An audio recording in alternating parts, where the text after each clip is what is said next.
Hello, everyone, and welcome to episode number 19 of the unofficial Rogue Company podcast, Broguecast. I'm here with Co-Reed. I'm here with Dirt Lord. I'm here with Garbo. And I'm here with Griffin.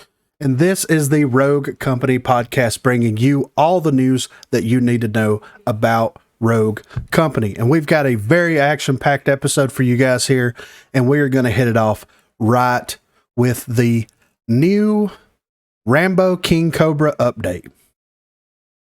So for those of you that did not know, Rambo is coming to Rogue Company, and he looks pretty legit. I will say that.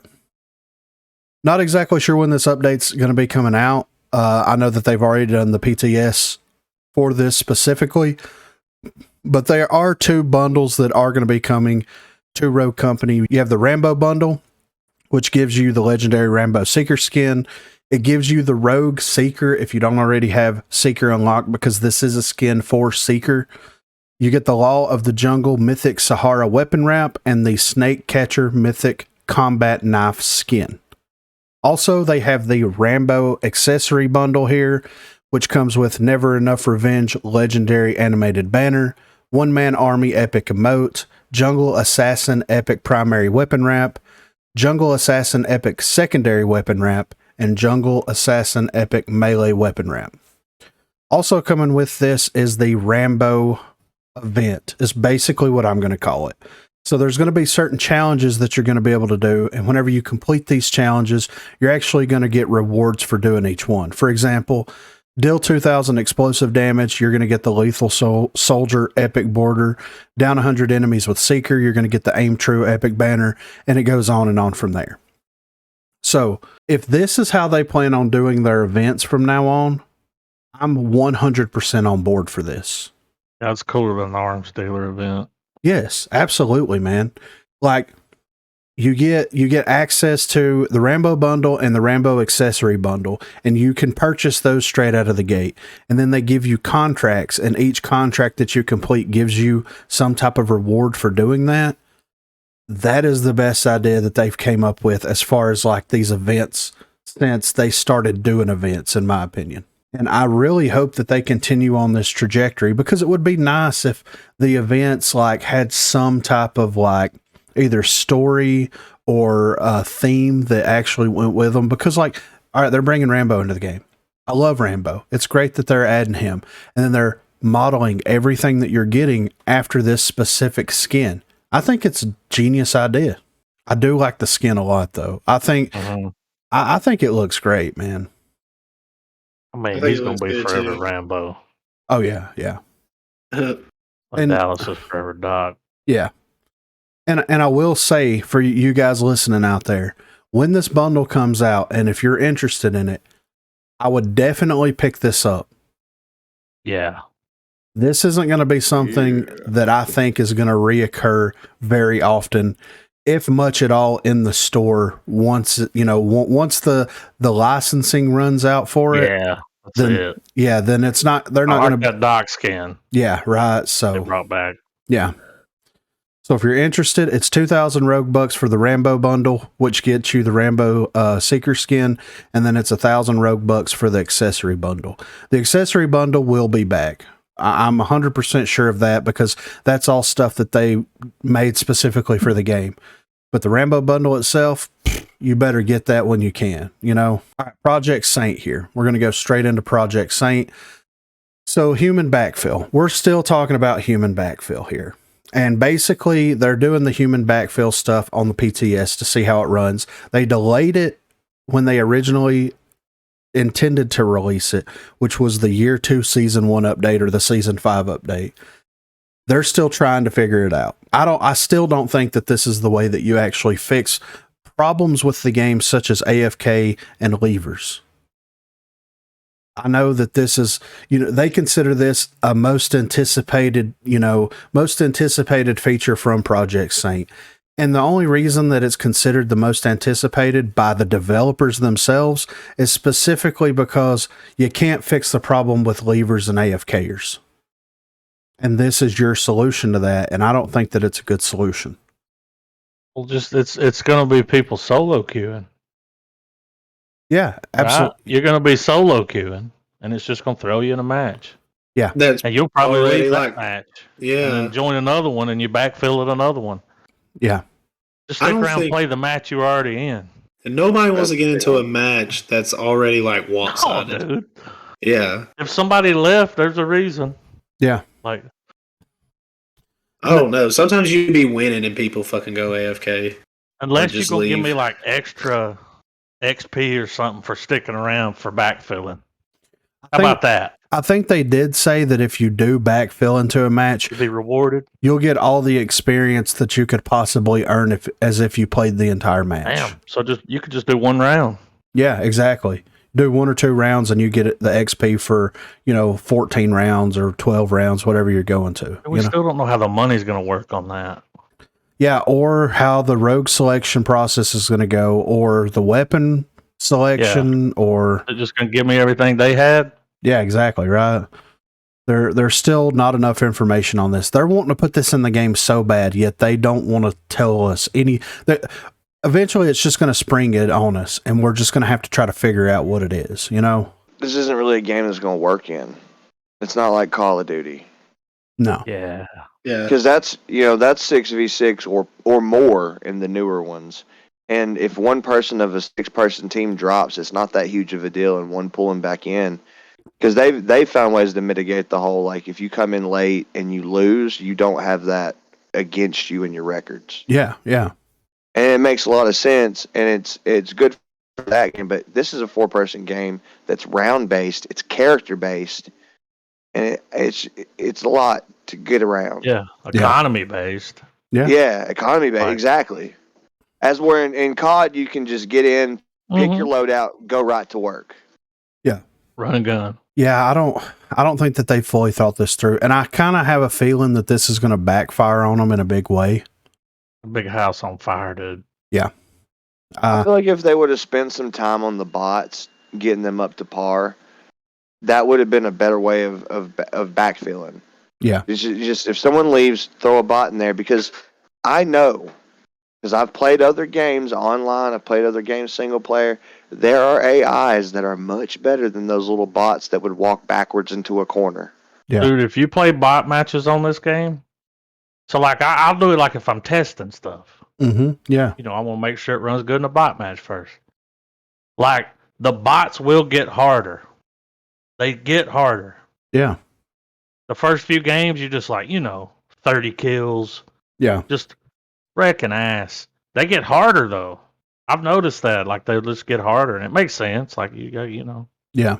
I mean, that's a good way of doing it. If they have somehow to scale difficulty modes for like training, like a lot of them would have easy, medium, hard, expert, or whatever. If you're in an online match, just throw a hard level in there, because that's enough. That's enough. a hard bot. No, yeah, I absolutely agree with that, man. And it doesn't seem like it would, because I understand like the mentality where it's like, okay, how are we going to introduce a bot into this, and how are we going to scale that appropriately? And they screwed up by saying, oh, we've got a system worked out that's actually going to scale everything for you, and it's going to put the bot, and it's going to make up for the performance that one player did. Okay, as good as you. That's what they'd promised. yeah, but here's the thing, though, man. 90% of the people that leave the game are just dog shit at the game. Like, let's be honest here. Like, most of the They're a time, level 2 that just started playing because they saw free to play on their PlayStation Store. yeah. So you're going to backfill it with that same intelligence. Just fix the matchmaking. Yeah, right. I know. It's not fair for the new players. It's not, and man. newcomers. Yeah, they get pummeled, and that's why they don't. That's why the numbers don't keep rising, because new players come in, enter, get wrecked. Shit on. Yeah, I think And they're like, nope. nope. I think that's my biggest issue with this game in large, is that there's a lot of issues that have been here since the beginning. Pretty much the beginning, if not right after the beginning, that should be addressed before there's all these new features that they keep introducing into the game. Like, you don't have stable servers. That's a big one. You know? Yeah, matchmaking. That's a big one. That's the biggest one. That's probably the main cause of people leaving. Yeah. One of the biggest issues is that you can't get anyone to stay for a whole match. Not at all. Ever. ever. Yeah, I agree. Even if you're winning, somehow they'll leave the game. They'll leave. Somebody will leave, and you're like, why? Or they'll put surrender, winning. and you're like, dude, what is happening? This is how you get better, bro. Stick around. Those people might have had a crash. Their internet might have dropped. But why would they want to come back into the game if they can't access the store when they come back in? That's been a bug for a while, and it hasn't been addressed either. Yeah, exactly. There's all these bugs. There's the aim assist issues that have Zerger's been screaming about this shit for fucking ever. Almost a year. I'm tired of having my crosshair on someone and it pushing off of there when I know I don't have any stick drift because this is a new controller and I know my thumb wasn't on that motherfucker. There's tons of footage of that. Yeah, it's like my gun was a south magnet and their body was a south magnet, so they just repelled that shit. Yep. Not to get off on a tangent, but we're here.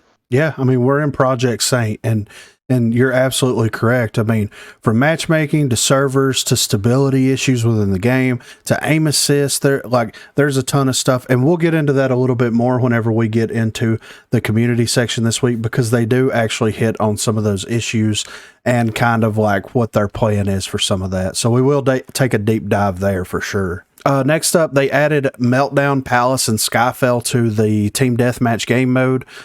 This will bring the TDM map pool up to 13, but they're not going to add in Arena and Glacier into that rotation. And the reason why I feel like they're not going to add Arena and Glacier, because those are the only maps that I can realistically think of that have 3 levels in them. And the spawning in the game is already, it's better than it used to be, but it's still pretty bad. And then how are you going to have the spawns act on 3 different floors as opposed to 1 solid floor or 2 floors? You know what I mean? And one of the things probably why the arena hasn't been added is because some people, even people that aren't on Switch, do get performance issues on arena. And I feel like if you add 2 more people to that, it's probably going to cause problems. You know, they're also adding the ability to have 6-player queues. So they're upping the team size from 4 to 6. So now, whenever this update comes out, you'll be able to invite 5 other people, party up, and play the 6v6 team deathmatch. Awesome. Yeah. Something that should have been implemented when they started doing the 6v6 stuff, but we're finally getting it a year later. Yeah, that's cool. Can people on Switch do that? No. Switch players just got the bad end of the stick at all getting times. shafted. Yeah. At all times. This goddamn game shouldn't even be on it, man.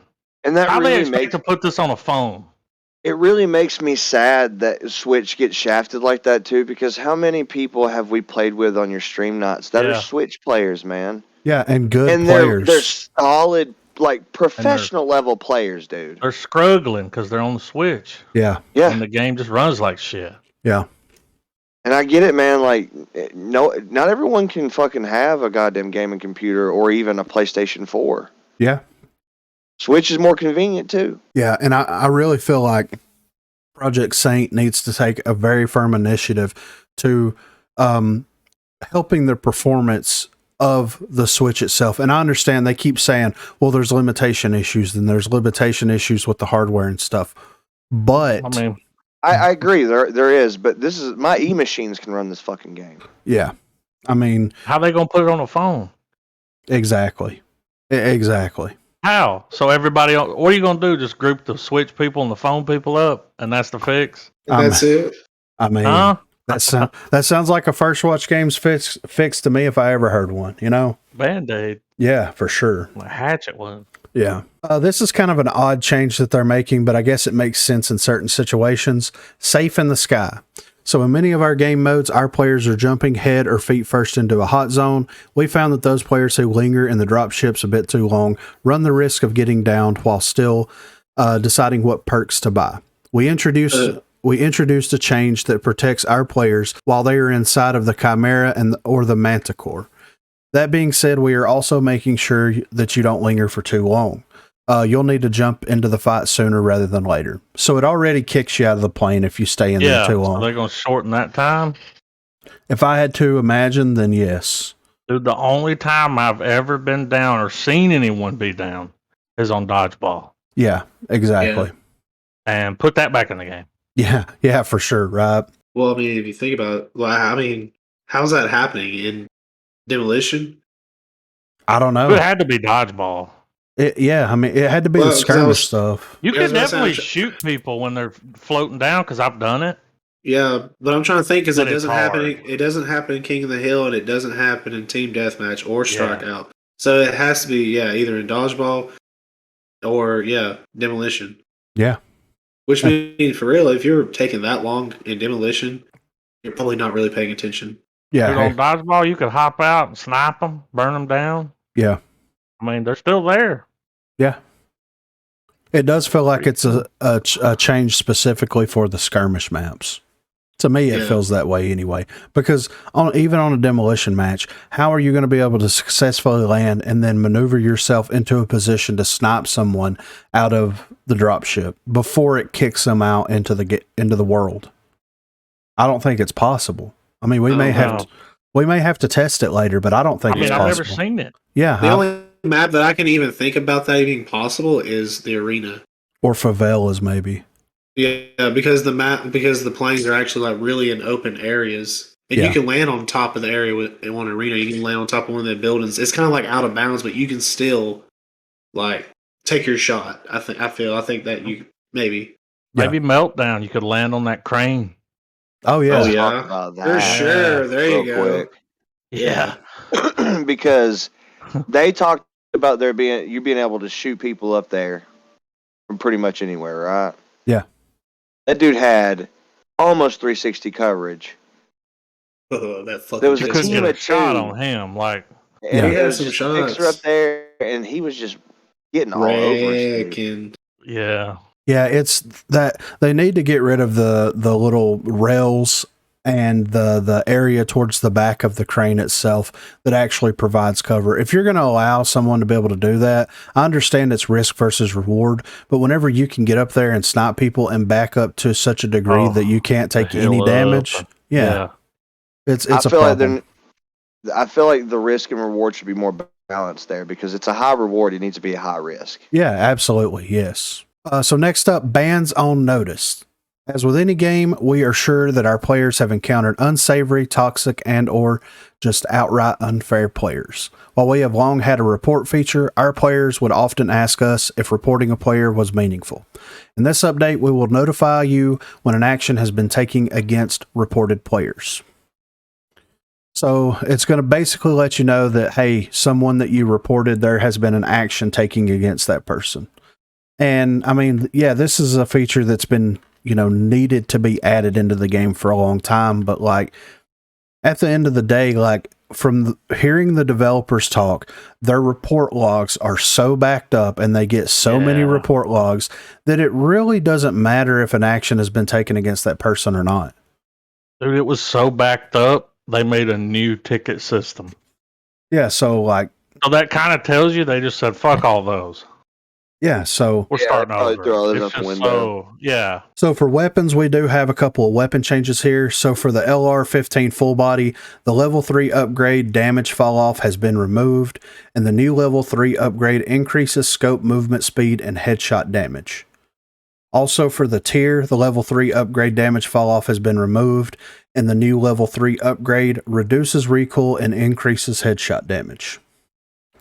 So this tells me that they're ramping the weapons up for something big that's going to be coming in the future. And to me, it sounds like there's going to be something other than Battle Zone that is going to... Bigger map. Well, it's going to be more because Battle Zone, they adjusted the sniper rifles already to compensate for the armor. Mm-hmm. But you don't have that level of armor in any other game modes. To me, it sounds like they're fixing to introduce something maybe into some of the game modes that we're already playing that increases a player's health well beyond 125. Maybe some armor. Yeah, something like that. Yeah. So the KA-30, they are increasing the fire rate. And we're fixing to see this trend a couple of times here. So they're increasing the fire rate of the KA-30. If they haven't done enough to this weapon, now we're going to go in and start tweaking the fire rates to these weapons to try to find a way to balance them back to the way that they kind of were balanced before. And I'll just say this about the fire rate. You're trying everything that you can to balance these weapons. And it feels like the reason why is weapon mastery. And I know weapon mastery is not going away. I've already made peace with that a long time ago. Yeah. But if you're having to do this to the weapons, then something is wrong. So the Sahara is getting a much needed change. So they're decreasing the fire rate slightly. So it's going to be a little bit easier to control and it's going to fire a little bit slower. But they're increasing the bloom slightly on it. So it's probably still going to act very similar to how it already acts as far as the handling versus the bloom. I mean, it is what it is. The Sahara's needed a change for a while, especially whenever you watch a 10K LAN event and every single person in that thing is running the Sahara, you know? After they banned the KA-30 because they already know everybody's going to run it, everybody just ran the Sahara. It's fine, whatever, you know? Yeah. So the Arbitrator is getting some love here. Well, not really. The Arbitrator's getting some changes. So the level 3 upgrade now provides less range. The spread for the weapon has been increased, I'm guessing overall, and the fire rate upgrade now provides less fire rate. So they're doing kind of subtle changes to bring the Arbitrator back in line, but to be completely honest with you, since you buffed the objection, the Arbitrator has successfully fallen out of the meta. So realistically, you don't really have to do anything to the Arbitrator now because something's taken its place. It's funny, now they're going to do something about it when nobody's complaining about it anymore. Yeah. Let's bring it back up. They're not using it. It's like, now let's fuck with it. Yeah. And that's probably how that objection is going to be. The Arbitrator got changed, 3 or 4 updates ago? And it's just now getting a change to it. So, okay. The SKL-6, the level 2 upgrade for this is going to provide less range, which was a much needed change. And we've talked about this a lot in the past, but it has taken them a while to get to it. The Hydra level 3 upgrade now provides less range. So it's still going to act fundamentally the same. It's just not going to be able to 4-shot someone at all ranges, pretty much. The SLC is getting a decreased fire rate. They are also increasing the body shot damage from 12 to 13 and increasing the headshot damage from 18 to 19. What? How much of a decrease is happening on the fire rate? They don't put the numbers in here. Yeah, that's like the less range. You'll just have to figure that out. Yeah, exactly. There's no number. Well, it can't be like too noticeable, you know what I mean? Well, I mean, and I don't agree with the increased body shot and headshot damage. I don't think this is going to do any balance. It's going to just be the same. Well, and what they're doing is because they're decreasing the fire rate, they're basically making the weapon easier to control. And with them increasing the damage of it, it's still going to, on paper, it's still going to be balanced the same way that it's balanced now. It's just going to be easier to control. But I never thought that there was a problem with the SLC to begin with. I don't ever have an issue with it. Solid weapon for as long as I can remember, dude. I don't know what recoil these guys are talking about. I mean, it has some recoil, but not It's controllable. Yeah, aggressive. I don't know. Especially once you learn how it just draws up, so you just got to draw down on your stick or your mouse. Yeah. I mean, for Rona's like one of the first characters that you like start off with anyway. That has the SLC, and it's a really good weapon to start off for players. Yeah. Well, same with KA-32. It's a great weapon to start off with. Yeah. And let's be honest with one another here. How often at any kind of range, like especially close range, are you realistically ADS in the SLC to try to get these pinpoint accurate shots? Close. Exactly. I mean, very rarely. Yeah. Very. And most of the time, depending on who I'm running, if I'm Scorch, I'll just pull out her pistol if I got a long range shot to make. Exactly. Yeah, exactly. So like they're worried about the recoil of the weapon and how to control it, but like that's not the way the gun is supposed to be played. It's supposed to be played as a submachine gun. It's not supposed to be accurate at medium to long range. It's supposed to be almost unpredictable to control. That's why I also disagree with the fire rate increase on the KA-30. That just seems a little ridiculous for that assault rifle, man. Yeah, I know. It's going to make it harder to control. It's going to be different, you know. It's going to be a lot, and I'm so used to that weapon, man. So the LMPX, they're increasing the headshot damage at all ranges, and they're slightly reducing the fire rate. So it's going to be they want the LMPX to basically be like the HRM. It's supposed to be. It's Don't fuck with my fire rate. I'm sorry. I know, dude. Notice they said reduced. Yeah. I didn't mean to interrupt you Not there. I'm sorry. decreased. Yeah. On this one. Yeah, I know. Visceral reaction. Well, and yeah, I don't like that. Well, and to me, it's like, okay, nothing wrong with that gun. The LMPX is arguably one of the easiest weapons to control, in my opinion, in the game. First one I mastered. Yeah, I don't know if it's because of using it so much or what it is, but it's very easy to use. It has that hybrid SMG AR feel to it. It's got really good range on it and the whole 9 yards. That option is there for the people that want that play style. But they're trying to make it more like the HRM so that they can factor in, like, okay, the HRM is supposed to be like a 1 or 2 headshot and then a 1 or 2 body shot. I can't remember exactly what it is. So they're basically trying to make an SMG version of this, which to me, the SMG version of that was the 9. Absolutely. So fire rate and everything. Yeah, exactly. So why are they trying to pivot the LMPX into this new identity? It doesn't make sense. I feel like people have been sleeping on that knot for a while. Yeah, for real.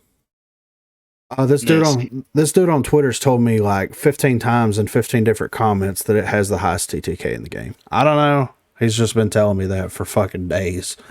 Does his numbers match their numbers? I'm sure they do.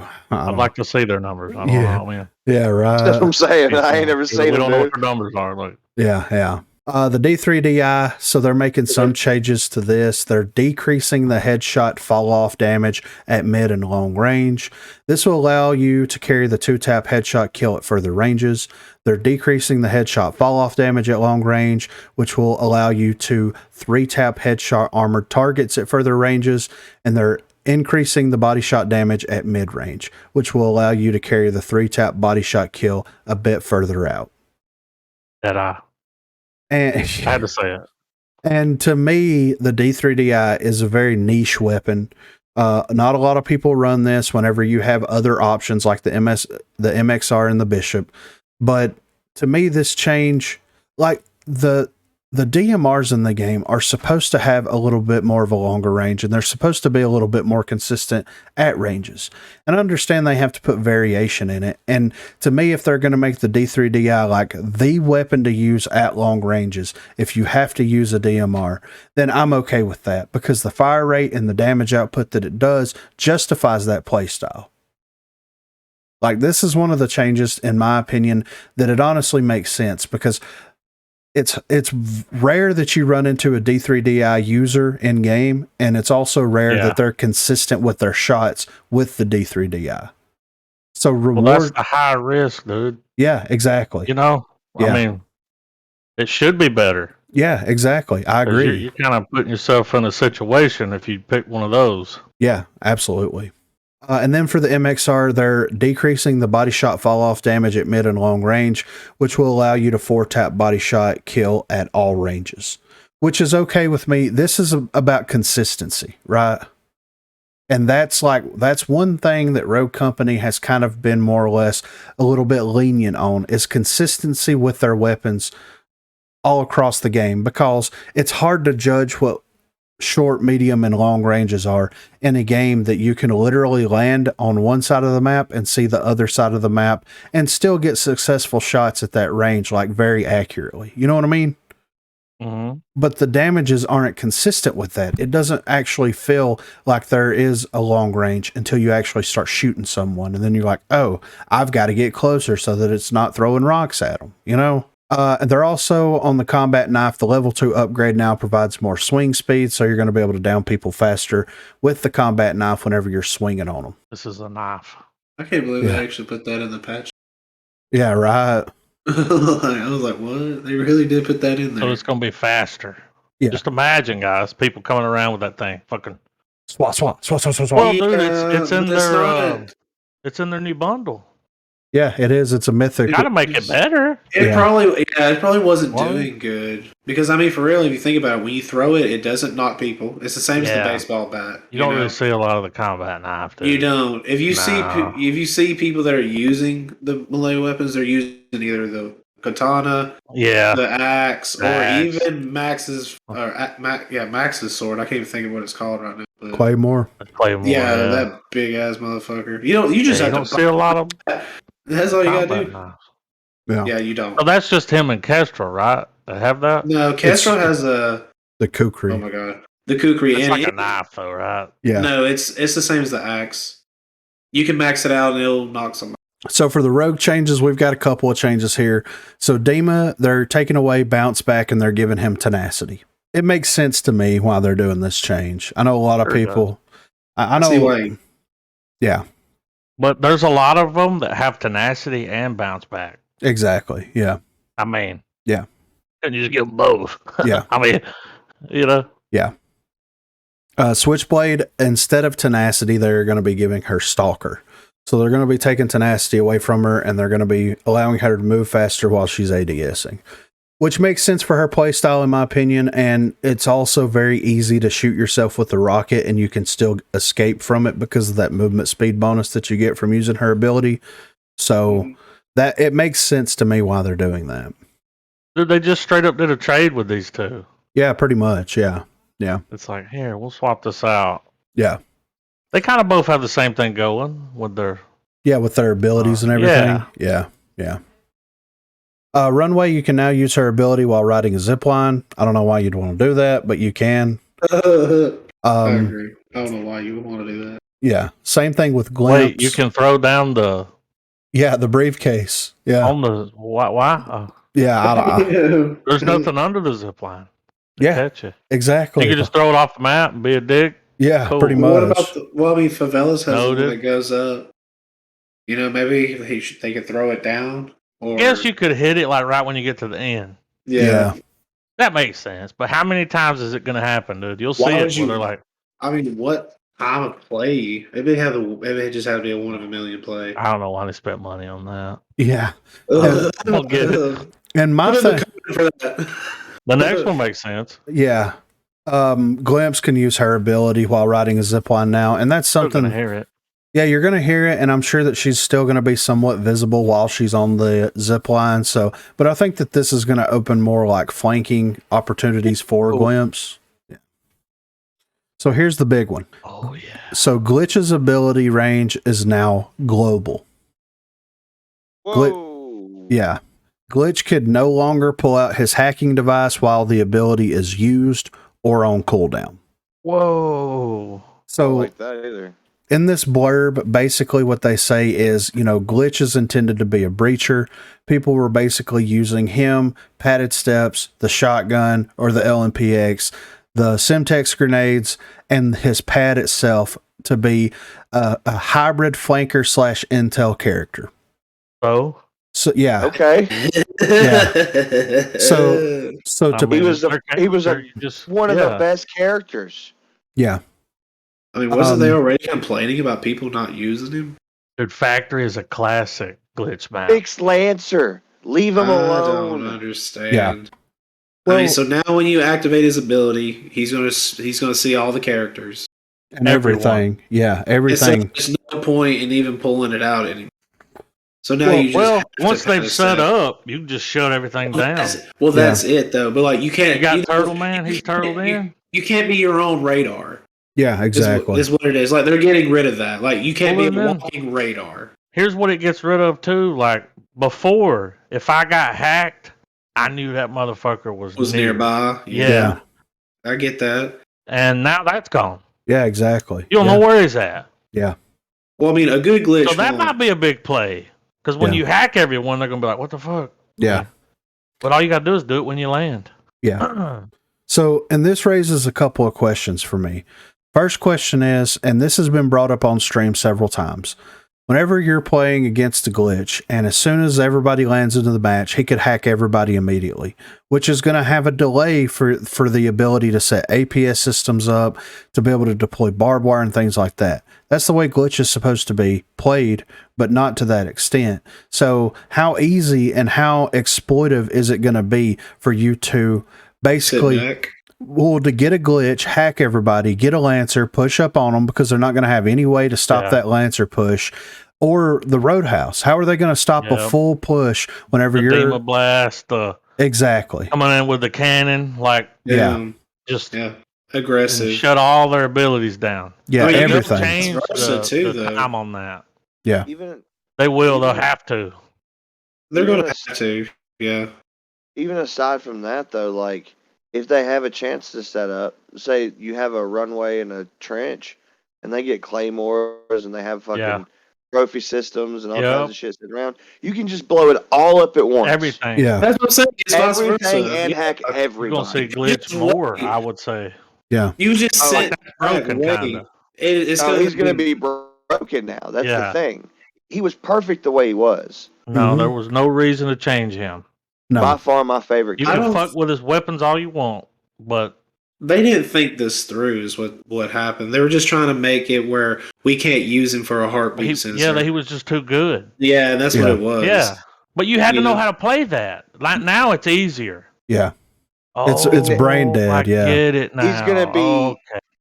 Yeah, he's gonna be he's gonna be the same amount of trouble, but just much less effort. Yeah. Yeah. You don't have to be in the facility. You can literally sit in the backfield. Cause the kind of trouble that you're going to be able to cause now, you had to know how to play. There's literally no point in setting up if there's a glitch in the game. Like you creep around, get in behind him. I got him, and Griffin's always good. He's got I got so and so near me. He's over here somewhere. Like yeah. I mean, if you're communicating, well, and glitch is pretty good.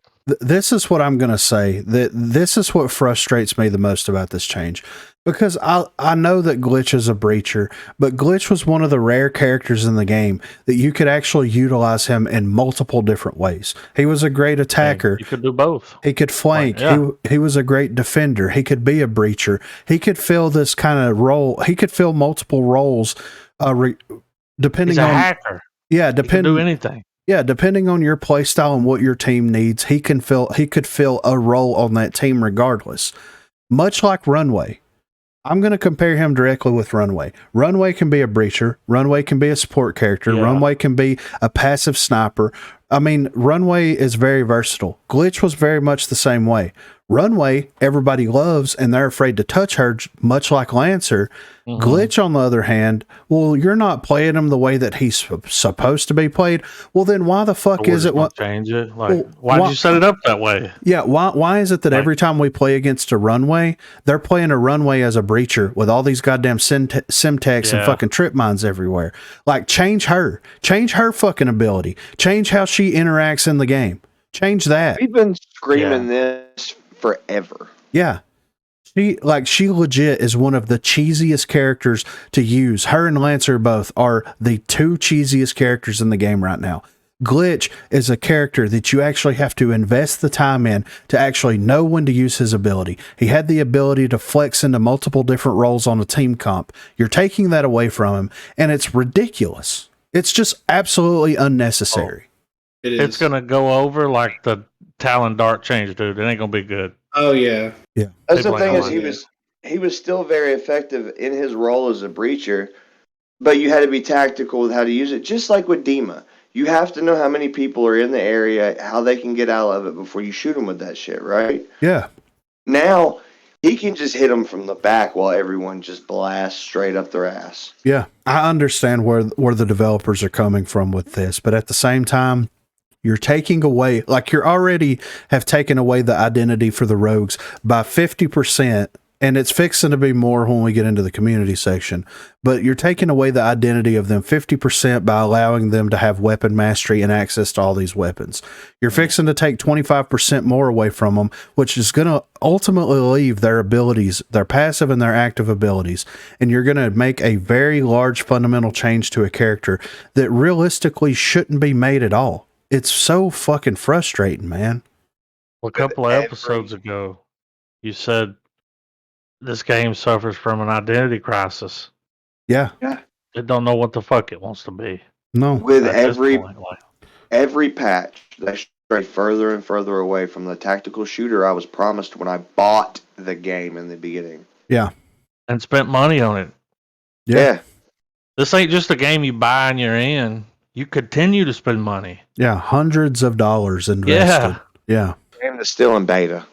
Yeah, right. So for the gadgets, the pop smokes can now be used while riding the zip line, and I think that that's a good change because since it's the pop smoke and it detonates on impact, you really can't lob it and hit that zip line area while you're riding it and try to utilize that more to your advantage. So I think that that's a pretty decent change in my opinion. So for the game mode changes for Battlezone, the new cloak state of mythic crates before they are active. So basically, and we played a little bit of Battlezone whenever they had it with the meltdown map.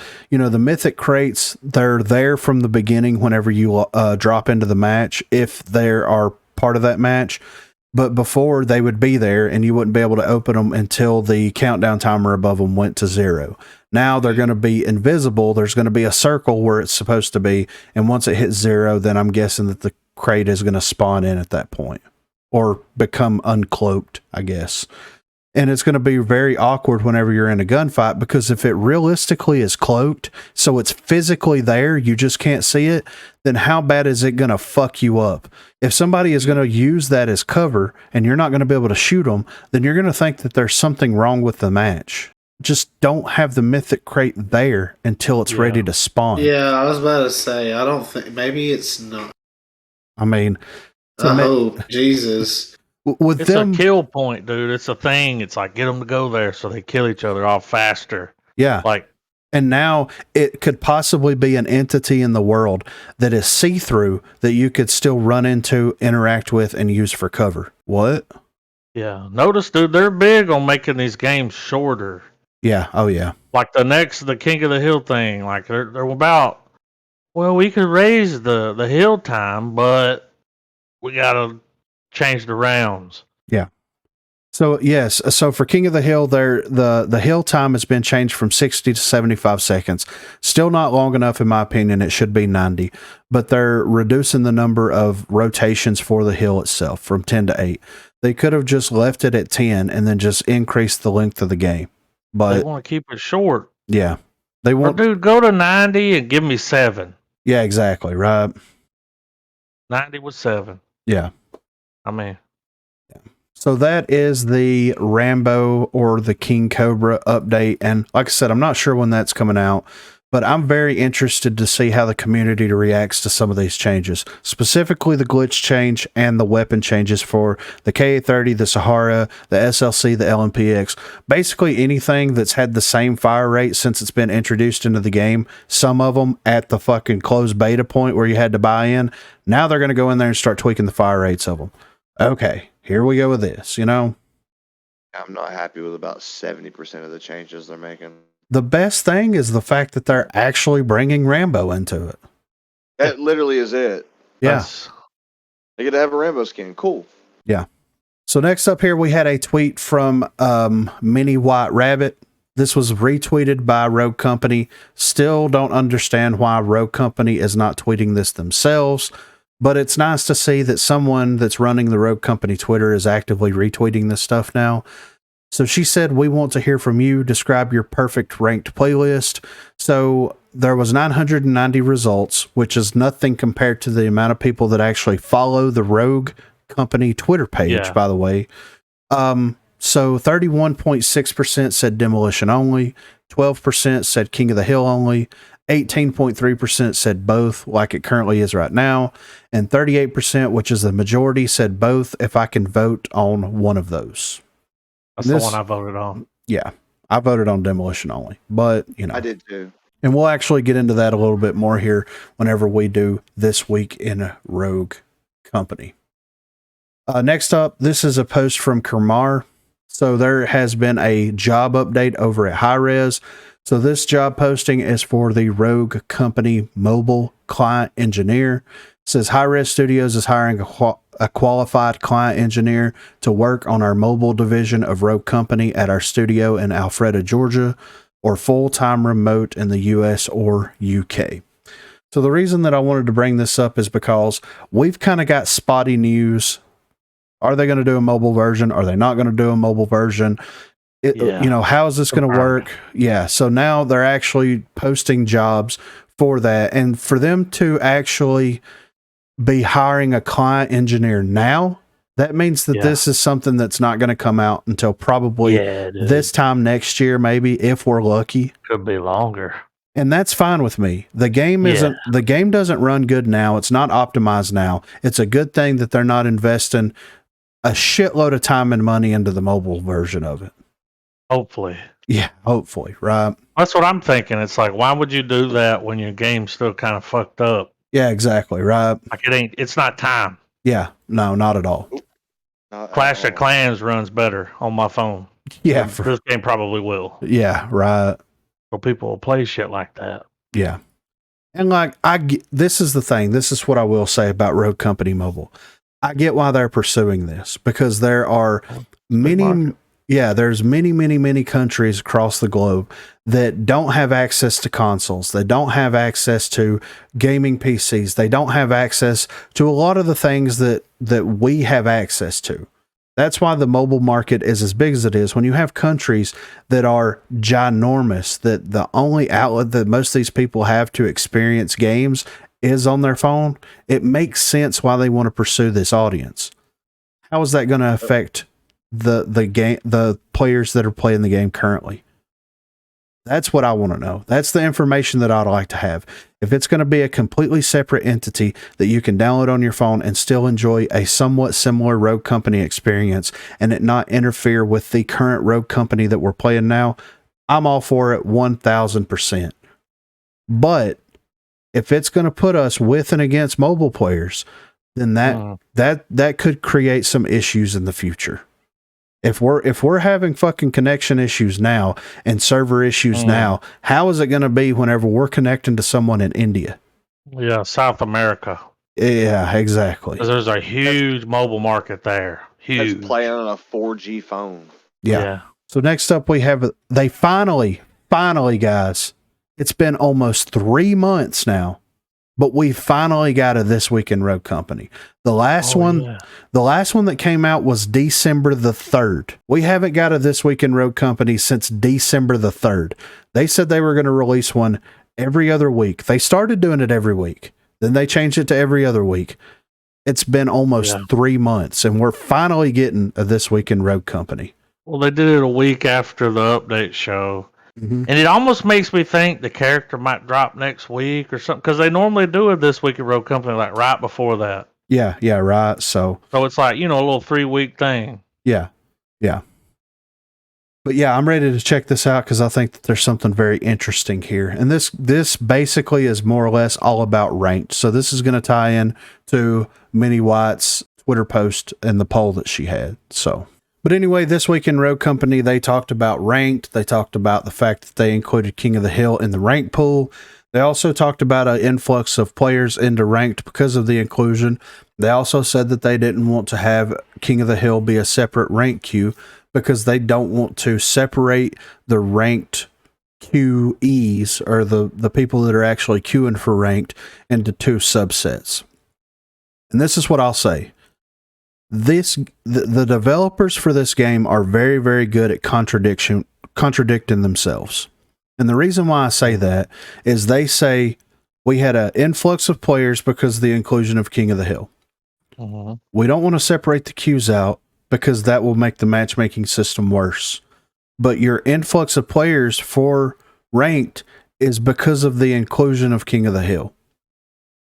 So you're hurting both sides. You're hurting your King of the Hill players by making them play Demolition, and you're hurting your Demolition players. They don't want to. Exactly. At all. Yeah. So they throw. Yeah, exactly. And we've seen posts on Twitter and on Reddit and other places on social media saying, well, I love playing King of the Hill, but I hate playing Demolition. So whenever I get Demolition and ranked, I lose less RP than I gain whenever I play King of the Hill. Why are you contradicting yourself? Why are you saying that, we don't want to make the matchmaking system worse? Well, let's talk about this for a second here. The people that have been playing ranked since ranked was introduced into the game are still going to continue to play ranked Demolition. The people the influx of players to the ranked system that are actively wanting to play King of the Hill is going to be an extra addition to that. What are you doing? But it's going to run those people off that are like, why would I go play ranked now and risk it? Well, and this is stick around and wait until they revert it or change it or something. This is the thing, dude. This is exactly the thing. People want them to add 4v4 King of the Hill as a core mode for people that want to play ranked to practice, right?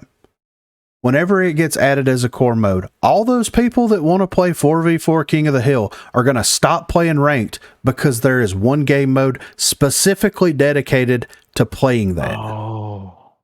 And then you're just stuck with it. Yeah. It is. Oh. What are they doing? What are they doing?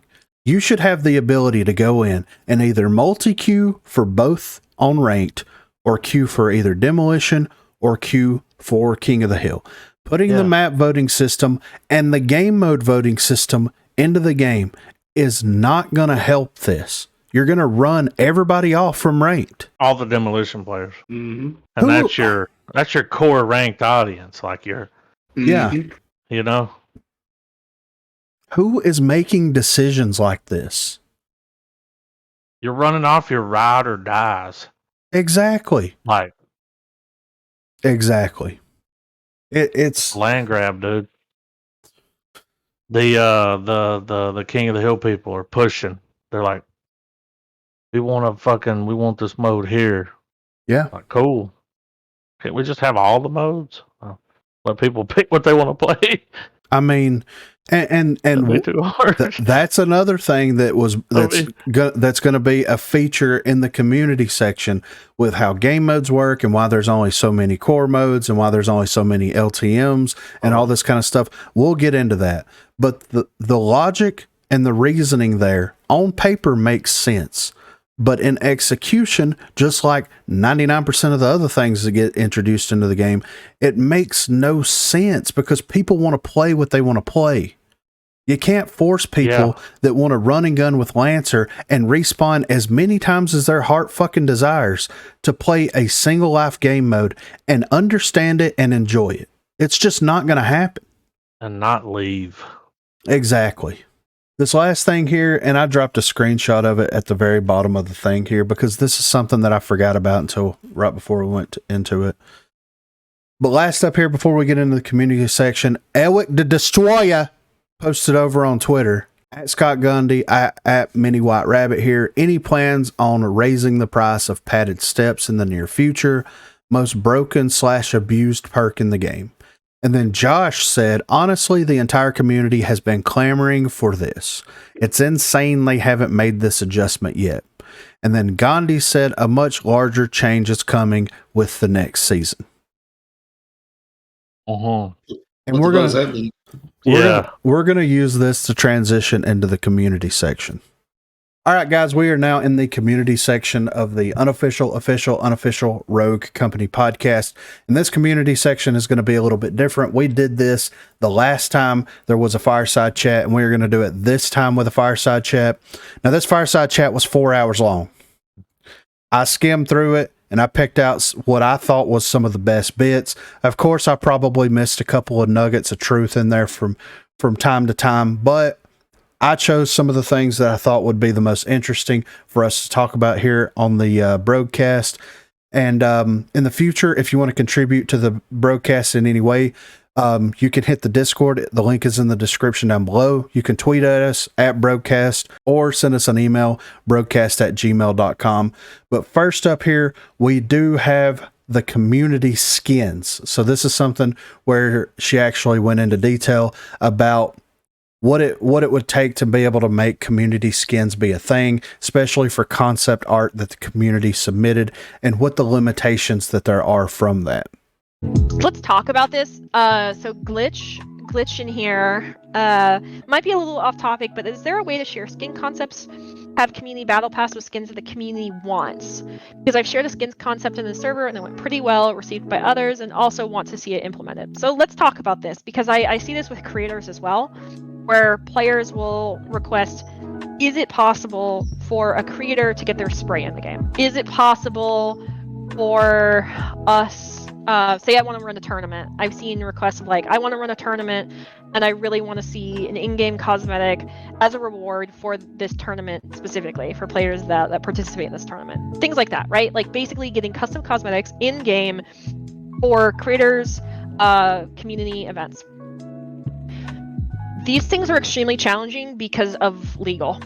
Like, to just be completely straightforward with you guys, it's very difficult because of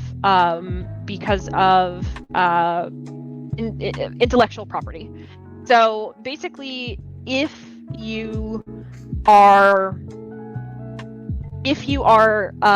taking a concept that someone has made, like I don't know if you guys have ever heard of things like this happening, but they of course, like it's a concern whenever it comes to things like art tests in the industry. Is so if someone is applying to be an artist in the industry, the industry standard for the games industry is to give someone an art test, and there'll generally be parameters on that art test. And some companies will be like, yeah, if you're doing an art test for us, then this becomes our intellectual property. Not all though. And the reason for that is that companies have gotten in trouble for basically using either a community idea, an art test, or something else, either intentionally or unintentionally, taking likeness or the idea entirely and implementing it into their game and then selling it, basically profiting off of it. You're profiting off of someone else's intellectual property. And if you want to get creators involved in that, say Dr. Disrespect, right? There's a lot of back and forth that goes between Dr. Disrespect's legal team and ours to make sure that we have the rights to use his intellectual property. It's a very expensive and frequently very lengthy process. So let's say you get past this hurdle. Then there's frequently the hurdle of it takes a very long time to see things implemented from a concept into something into an actual game. And it's more complicated. So I saw Lancer player barfy face. Legit. So I'll talk about 100 Thieves. I'll talk about Dr. Disrespect. So and then by the way, question why Dr. Disrespect? I don't know because I wasn't here at that time.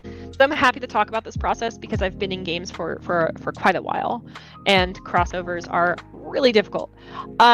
So let's say you get over this kind of like pitch process of here's the thing that we would like to make in our game that is your intellectual property.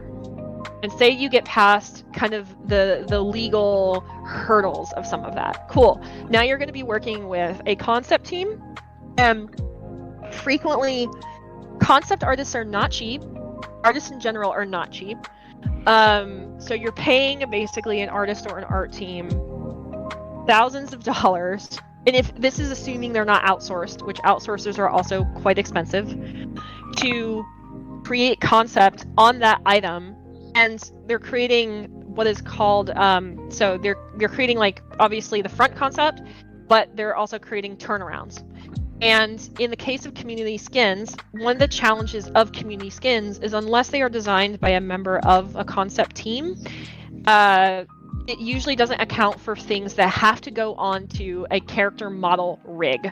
And the model essentially has to be functional in the game, and concept artists are able to account for the things that must be accounted for when making a piece of content for that particular game. Okay, so, and I know that this is something that was like super long-winded, and she basically went pretty well into detail on the limitations and the issues that kind of arise whenever trying to get any type of artwork into the game, especially intellectual property, right? But here's what I want to say about this is like, okay, you're saying that if someone designs something for the game, let's say that someone designs a skin for the game, like a concept of it, and it's a two-dimensional drawing of this, you're using Unreal Engine. This is something that we talked about the other night. You're using Unreal Engine. What is stopping you from releasing those character models as a way for artists to actually access these character models? And then people people that Give actually you the template yes, to give to your Fiverr guy and pay money, and then turn around, NDA it out of your mind. You just give it to them because you're a content creator. You want your content in the game. well, and Pretty that's awesome. and that's another thing. She's making it sound way more difficult than I think that it could actually be, because she's saying that, like, well, this legal team has to talk to this legal team about the likenesses and all this kind of stuff. And she goes even more into it in the full Fireside Chat. But here's the thing. If I design something that is absolutely new, unique, then when I get something off of Fiverr, they give you, and sometimes you have to pay for it, but they give you a commercial use license, right? That means that you can use that commercially for anything you want to. So when I got the Broguecast logo made, I got the commercial use license for it. So I can do anything that I want to with that logo. And the designer of the logo themselves can't come back on me, and nobody else can come back, because that is a 1-for-1 piece of artwork, right? NFT. Exactly. Basically, yeah, that's exactly it. So my thing is like, people are making these design concepts. Give them the tools to actually model this stuff out in Unreal Engine, and then actually work with those creators. Because if you're going to have, let's say that you have to pay $5,000 to outsource something to get it made as a 3D model in the game, right? The studio is paying that. If your fans of the game take it upon themselves to do that for you, and then you just have to turn around and pay them for the final product and to do some quality assurance tests on it, and you only pay them, like, I don't know, $500, or you give them Rogue bucks or whatever it is, or give them a percentage of what that skin actually makes. But realistically, it would make more sense to just buy that from that person outright. Yeah. Especially if they have a large following. Yes, exactly. So, and I think that is something that could be easily done. Yes, there is some red tape that would have to be cleared up, but you would actually be able to have people contribute into the game in a much larger way. For example, if Brad wants to get his spray in the game of his face, then he should be able to make a commercial license for that, release that commercial license, and sign it over to the developers that they can use this. This is my 1-for-1 likeness for this specific photo only. You have fair use of it. You can put it in the game as a spray or whatever. It's not difficult. They've been putting JPEGs in video games since like 1996. Yeah, dude, what she's talking about is people were taking memes and putting them into video games, and that was an issue because they didn't own the rights. Exactly. But something like this, yeah, I'd sign it over. Exactly. I would too. Like, yeah, sure. Yeah. I don't give a fuck. In that situation, all you'd have to do is talk to your legal team. Yeah. And make sure that it's not already a copyrighted image, and bam, it's in the game. Yeah. So, and one last thing here. So, Claw, one of the former content creators for Rogue Company, who is now playing Splitgate, and there's like 100 people that's playing it, but he got a creator code for the game so that you could go into the shop and you could use the code Claw in the shop, and he would get commission for any purchases made, kind of like what they did with Call of Duty, right? But if you use his creator code, you got a spray in the game that was his logo. What? It was his. Yeah. So they've already done it. So it's not hard to do something like that at all. So either your legal team doesn't know what the fuck they're doing, or nobody. Well, if you're dealing with a Dr. Disrespect, dude, that's different. That's Rambo. That's different. Yeah, we're talking about content. Those are creators. very different things. Yes. These people are dedicating hours of their life to promoting your game. Yes. It'll be easy. Exactly. And then custom made thing, that's not intellectual property. Like, it is intellectual property for the creator, but you can work something out with the creator. I can go on Rambo is an IP. Exactly. I can go on Fiverr right now and I can commission literally anything that I want to and pay for the license for it, and then it becomes mine once that transaction is complete. If Fiverr can yeah. Typically very cheaply. Yes. So especially for an IP. Yeah. So let's just they need to take this information and they need to sit on it for a couple of days, and they need to allow, because I think that you would get a lot more people that would be super excited. Like if I had a tournament and I wanted to commission a 1-for-1 skin for one specific character in the game, and it's going to cost me $5,000 to have this fucking incredible skin made that only one person is going to win, then I should have the ability to do that. If I'm putting all the work in, and the money, then it should be simple. Why not? Yeah, exactly. So next up, she is going into the creator program. So every time she's done a Fireside Chat, there's been a little bit more and more and more kind of leach out about the creator program. So let's hear what they had to say about the creator program here. And I'm always happy to talk about the creator program. So I'll just kind of dig into that just a tiny bit here. So whenever it comes to the creator program, whenever I first came on board, I would say, April 2021. It feels like it's been a lot longer than that. The creator program was kind of on this, I don't want to say like trajectory, but it was kind of just, it existed. we'll say that it existed. And the reason it was kind of in the state it was because the team that was working on Rogue Company in the community capacity was also working across several other titles. And you end up being really stretched thin, essentially. So they were working on Smite, they were working with Paladins, they were working with like customer support as well as community, basically filling in gaps and just trying to get things going and kind of stabilized. Unfortunately, that means that whenever it comes to growing programs like that, it's really, really hard to do. I see a lot of downvotes on this NFTs question. Basically, it was kind of on this trajectory of like, it was like flat growth. So whenever I came in, a lot of what I ended up spending 2021 doing was establishing communication with teams like QA and design, because whenever I came in, I would say there were a lot of consistent issues I was seeing reported, like bugs I was seeing reported. For me, whenever I came in, it was Xbox settings resetting. That was the big one whenever I started working here. And I actually I love trying to figure out bugs and working with players and then working with the team internally. So it's kind of, I guess it's kind of like a little passion project for me.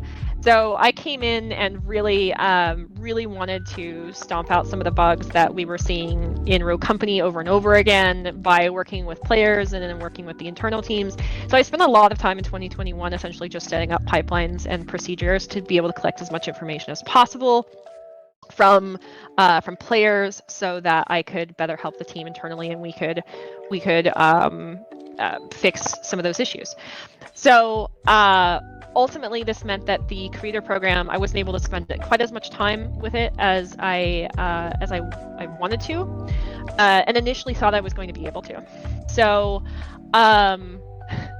this NFT conversation in chat is wild right now. Like, I'm just seeing little bits and pieces of it. Like my eyes are skimming over it and seeing it. And then a random bread. Excellent. I love carbs. So anyways, so creators kind of got to, I think, at the end of the year, whenever we stabilized a little bit, we had a couple rough releases in the summer that you guys know of. The team was very aware of, and then at the end of the year, we started getting things put together for creators, like preview events. This is what we did for Battle Zones, that creators could see content before it went out, so they could play Battle Zones, so that they could create content around it, and ultimately also give us feedback about it. Like there were pieces of feedback from like Gummy Bear Vomit. If you guys watch her on Twitch, she's awesome. Radthar joined and basically gave us a bunch of feedback on that. I'll talk about AFKs. I will. We wanted to do more of those heading into 2022, but they don't take an insignificant amount of work. On my end, it's making sure all of our creators are in an environment to do that we have an environment set up on our side of things, like a dev environment that they can log in and play. So it's coordination, basically, is what I ended up doing. And then on top of that, we also experimented with doing an interview piece with Radthar to talk about canon. whenever he was coming out. And these were like basically 2 experimental pieces that I really want to expound on with this year.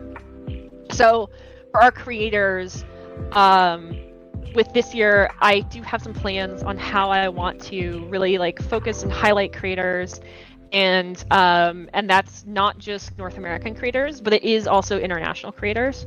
So that's going to mean things like I'm planning a basically it's called First Watch Cast right now, but like basically a video and audio podcast to deep dive on issues and also have creators on there. So that's like one piece of content, and it has essentially absorbed my life the past month whenever I'm not working on a new update. So if you see me on Twitter talking about feeling fatigued, it's probably because I've been sitting in meetings around that. It is a lot of work to get a piece of video content off the ground. But whenever those kinds of things, like we have more preview events and stuff planned for this year for our creators as well as that, whenever we get to a point, whenever I get to a point where some of that just kind of goes and is easier to run, then we can start talking about how we're going to be highlighting creators potentially even in the client, like putting a streamer in the client in the little bottom right panel to be like, hey, go watch this streamer. They're really cool. We think they're great. And highlighting people in our community that are doing awesome things. So TLDR Creator Program, it's going to expand in 2022. One of the things that I'm also going to be focused on in the next month here is actually looking through the Smite and Paladin's creator programs in addition to the Rogue Company creator programs and figuring out where we can do things better. So there you go. I know that's really long-winded, but creator program is getting love this year. So there was a lot of things said about the creator program here, right? But I think it's funny that there's already a template out there where, there's already a cast of pods that's already happening where, guests come on and actually talk about the game and give their insight and input into like their experiences with the game and what they like and dislike about it. It's crazy how there's something like that already exists, but isn't being publicly acknowledged by anybody over there whatsoever, right? But it is good. I will say this, like it is good that she is focusing on the creator program, the community side of everything. Like that is something that this game has desperately needed for a while, right? And Dude, what the fuck was the guy doing before? Nothing. Like she came into nothing, right? Yeah. That's kind of fucked up, dude. Yeah, exactly. Right. Dumpster fire. Yeah. Yeah, absolutely, man. And it's cool that they're doing their own podcast and all this stuff. Absolutely be checking it out. Absolutely be pulling clips from that, for sure. But that's fine. It's cool. It is what it is. But, these play tests, this is something that I'm very interested in. And, I saw the play test, stuff, whenever they were doing the Battlezone stuff. I believe it was for one of the update shows. They actually showed some footage from that whenever Radthar and Brad and Nash and then Pretty Hair was on there and High Res Brad or whatever. Like they were all testing out the Battlezone stuff, things like that. That's great. That's good. It's good that you are actually bringing people from the community into that and actually getting some feedback from that. But like I said before, I don't think it is the correct feedback that you're going to be getting from some of these people. I think that if you bring other people into the fold, and I'm not talking about me or any of us specifically, but I think that if you bring other people into that fold and actually get some differing opinions on some things, then maybe when something comes out or is released to the game, it won't be a complete disaster. That's just my opinion on it. But I am glad that they are actively doing, and that went on and on and on for about 40 minutes. And talking about bringing cosplayers into it and people that have a large following on Twitter or a large following on Discord or Facebook groups and things like that. So, and I absolutely believe that like those people deserve to be part of the creator program because they're actively maintaining an audience for your game, So hopefully in the future we'll see some really cool stuff come from the creator program, and she did re-emphasize what the requirements were for the creator program, and those have not changed. So they are going in and they are cherry picking every single content creator that they want to be part of the game.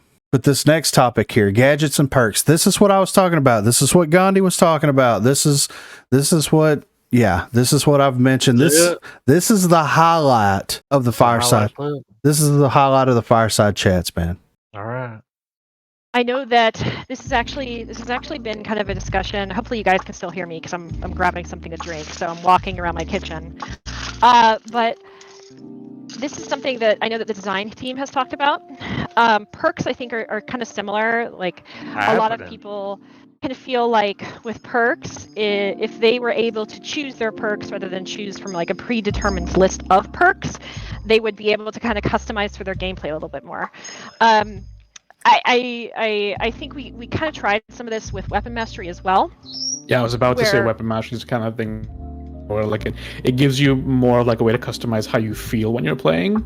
Yeah, so basically, with weapon mastery, it's like, do you like this SMG more than this other SMG? And we should give you an opportunity to be able to use that SMG if you want to.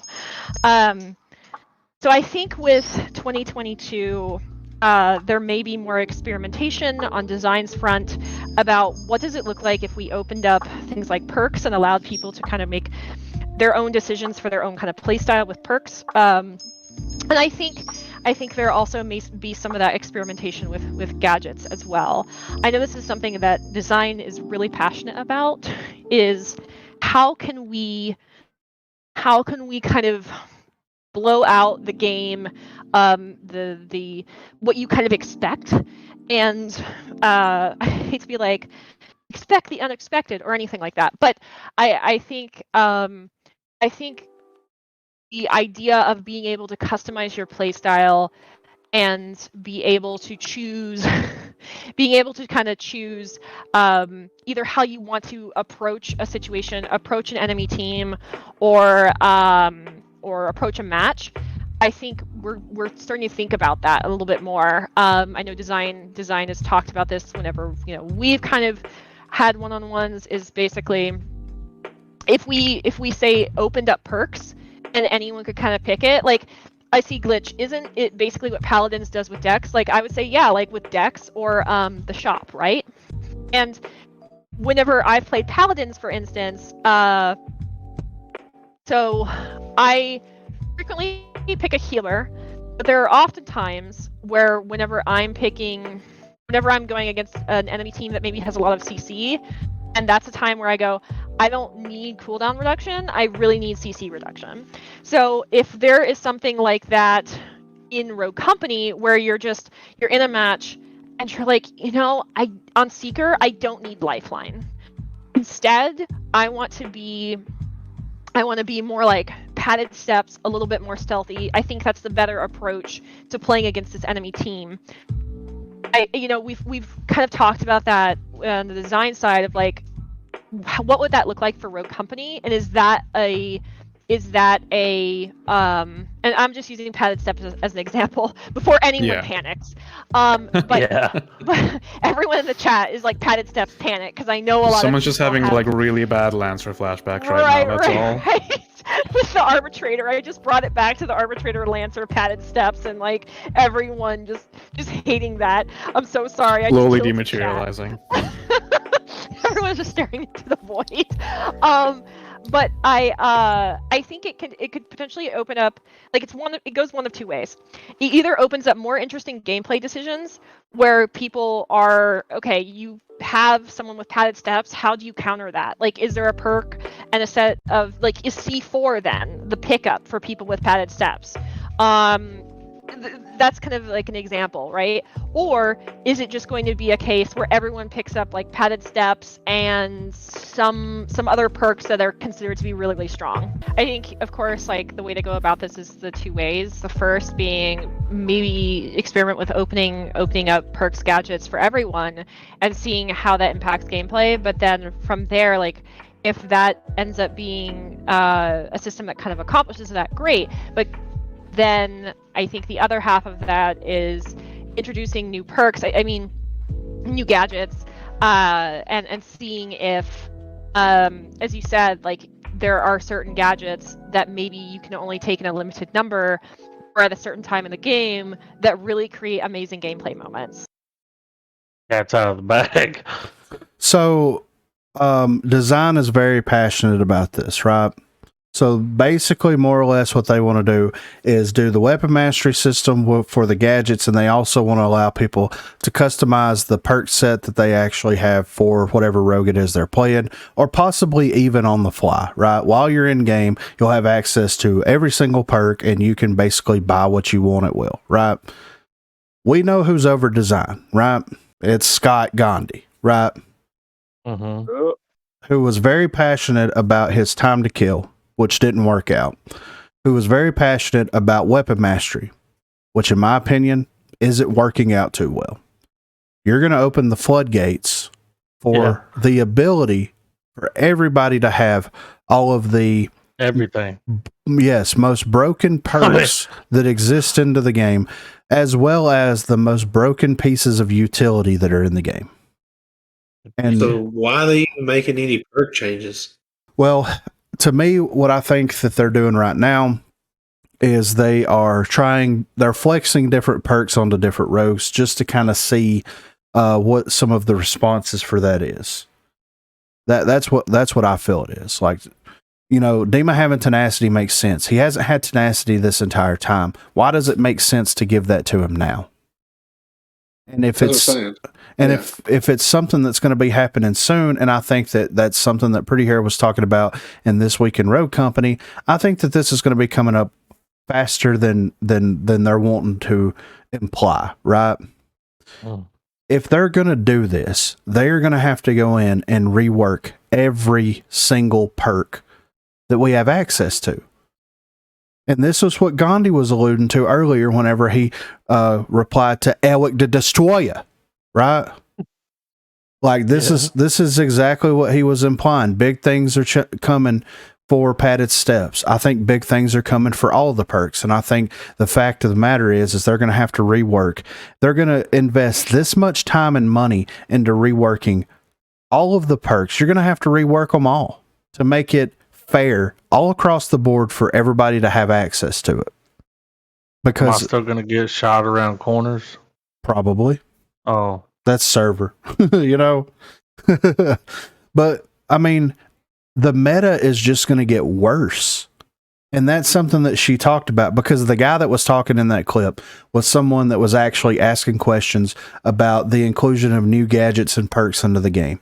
And that's where she kind of took the direction of the conversation into, well, if we have access to all the perks, then we can develop new perks, and then people can have access to those new perks in the same way with the gadgets, which on paper makes absolute sense.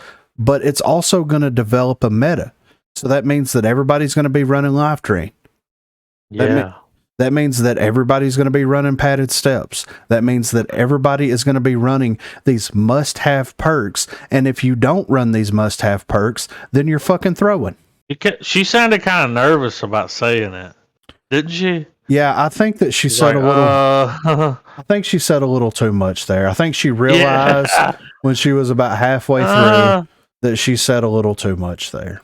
I was just going to say, with some of the potential gameplay changes that are going to be coming up with some of the weapon changes that we've seen, it's like, where are we going with this? That's kind of where, like, it seems to me, because they've had a lot of teams that were in charge of stuff just leave or whatever. Yes.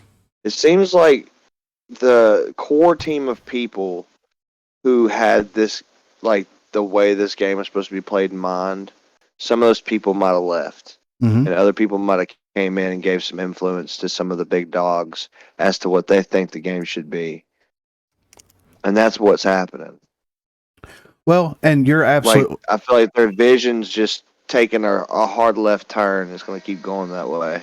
Yeah, and we'll get into some of that stuff. I believe in the matchmaking, they actually talked about the entire team for the matchmaking was like left, and then now they're trying to rebuild the matchmaking, just like the aim assist. But there's been a consistent through all this. Pretty Hair's been there, and Gandhi's been there. And Gandhi's over design. So he's the one that's like, oh, you want to have access to all the perks? That's a great idea. It doesn't matter how bad it's going to fuck our game up and how bad it's going to break it. That's a great idea. Yeah, this is crazy, dude. Yeah. I mean, everybody's gonna be running past steps. Yeah, like 100%. Yeah, out of the gate. Yeah, like 5 or 6 that everyone's gonna be running no matter what. If you don't, you're messing up. Padded steps on your primary. Let's go. Yeah. What people was already complaining about was just people that have padded steps. Now they're gonna give people free will to just equip that shit. Look, it's gonna be padded steps, and if it's not gonna be the fangs, it's gonna be replenish, bounce back. Like I mean, there's nimble hands. Yeah, man, just everything that's gonna allow you to be really fast and quick. Like let's just give everybody the perks. Yeah, all the perks. I don't know, man. This is insane. It's that battle zone system. Yeah, that's what they're doing. But those perks aren't even good. Yeah, I mean, and the thing is like the battle zone perks, like for that mode specifically, makes sense. What doesn't make sense of the battle zone perks is padded steps and tenacity. Tenacity makes sense because you have access to all those different gadgets, and you can buy 2 lethal gadgets if you want to and be able to run them. But still, though, like what needs to happen, in my opinion, is they need to take all of the current perks that we have in the game and they need to get rid of like 90% of them. They need to keep a couple, like Berserker's fine. Nimble Hands is fine. Like some of those perks are fine, but replenish, resupply, life drain, padded steps, bounce back, lifeline, helping hands. They're going to have to get rid of every single one of those perks and completely rework all of these perks from the ground up to make it fair and to make it make sense. Because like here, I guarantee you, here's the thought process. We're going to give everybody padded steps. How are we going to be able to combat padded steps in game when everybody's running it? Trip mines. Great. Now we have a full team that has access to almost an unlimited supply of trip mines at this point, coupled with runway and trench. And then now you're not going to be able to flank or do anything because every time you go around a corner, there's going to be a fucking trip mine sitting there. That sounds terrible. This trip mine is going to be sticky. I didn't even think about all the other shit. Yeah, dude. I was just thinking about padded steps the whole time. I'm like, damn, that sucks. Then it's like, no, it's everything. Yeah. C4, whatever. Yeah. Like drilling shots. Like just give it to them. Everything. Yeah. And imagine fucking Lancer with goddamn adrenaline shots, dude. Like, yeah, it ain't the move.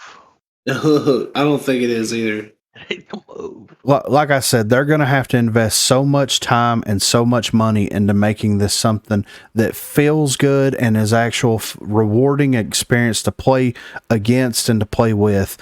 And they didn't do that with weapon mastery at all.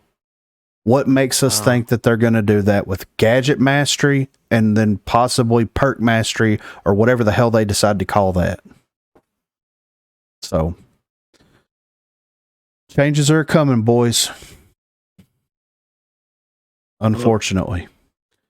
Next up, we have a little blurb here about the game modes. This gets into kind of what Pretty Hair was talking about on This Week in Rogue Company, but it's a little bit more in depth. It's not super long, but it's a little bit more in depth.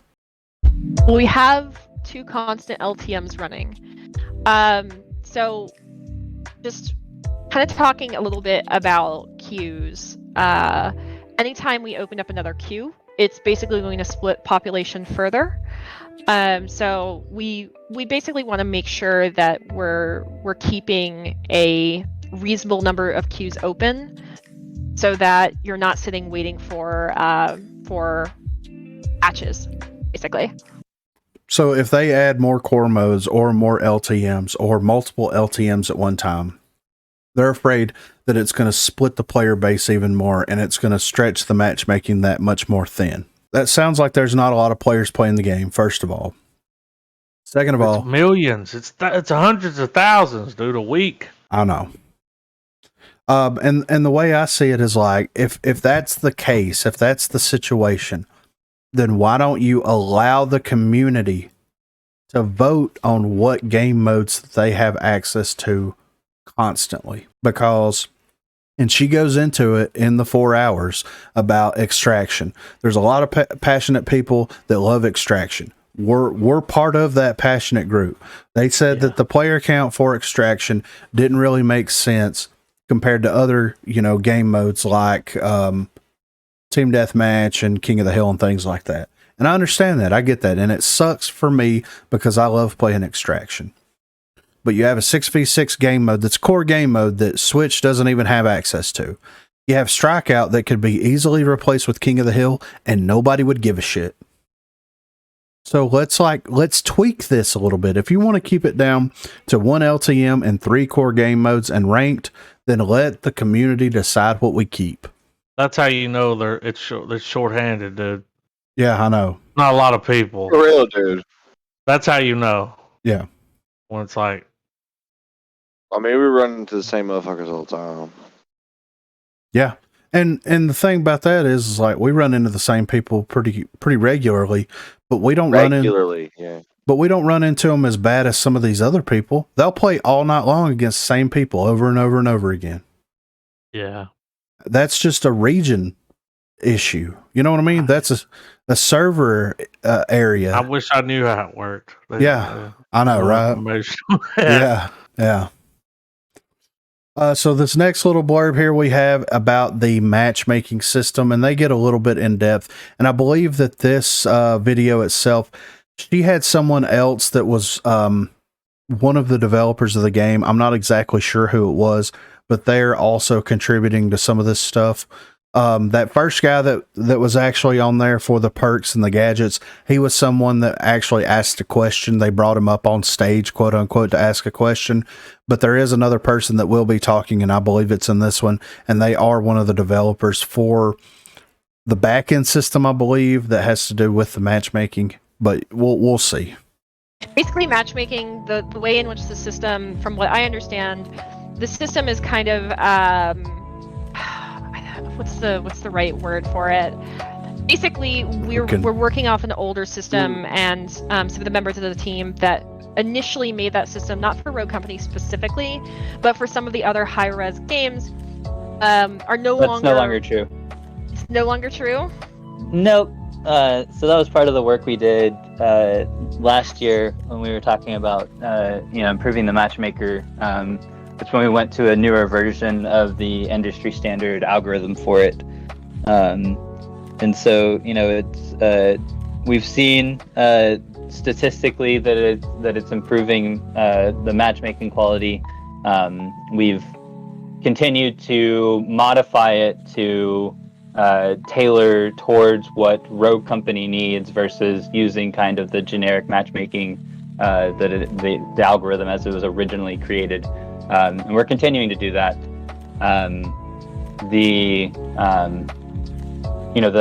The number one thing that we run into, and this is what we were talking about with the why can't we have 2 different ranked queues? It's like, well, the number one thing that will improve matchmaking is more players in the pool. And so by creating extra queues, while it's simple for us to do, we could do it. We can do it on the fly. We can create new ones right now. It creates a bifurcation in that player pool and further reduces the number of players that can be considered for matchmaking, which is the number one factor in how good your matchmaking is. We have gone through and compared our implementation to that of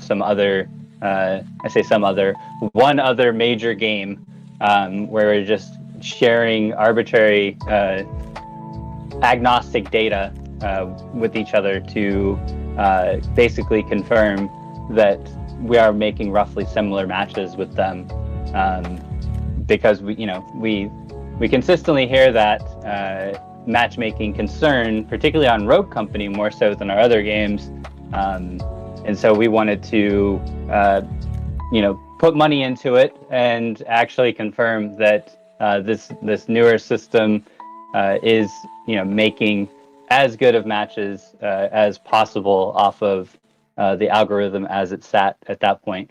And like I said, we've continued to improve that. We've continued to drive that forward to Rogue Company. But that's why we've got to do a limited number of queues, is to try and keep the player pool as high as possible. Similarly, we have to limit the number of regions that we create. As soon as we create a new region, then we are splitting off some other regions and again reducing that player pool. So yeah, and they go a little bit more in depth on the matchmaking. So they are working on the open source matchmaking system that Google has set up and trying to implement that into the matchmaking system. But yeah, I mean, I get what they're saying. I get where they're coming from. If you add more queues into the game, if you do all this kind of stuff, then it's going to split that player base, and it's going to be harder for the matchmaking system to put you in a good match, which it's already doing, right? Yeah.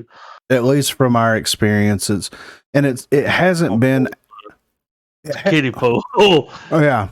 Well, and to be fair, it hasn't been as bad here lately as it has been in the past. But Getting better.